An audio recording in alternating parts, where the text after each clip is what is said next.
और कहे बबुआ की मौसी जी हम चाहते खड़ा हो जाए खड़ा हो जाए महाराज ठीक है सासू सुहागिन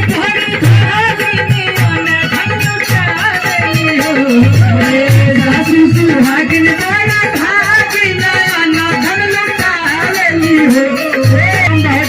मालिक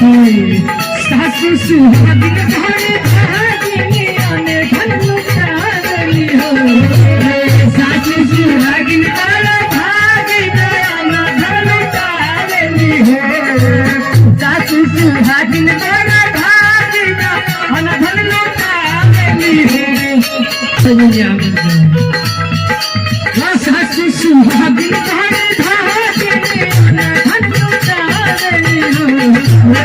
सासू सुहागिन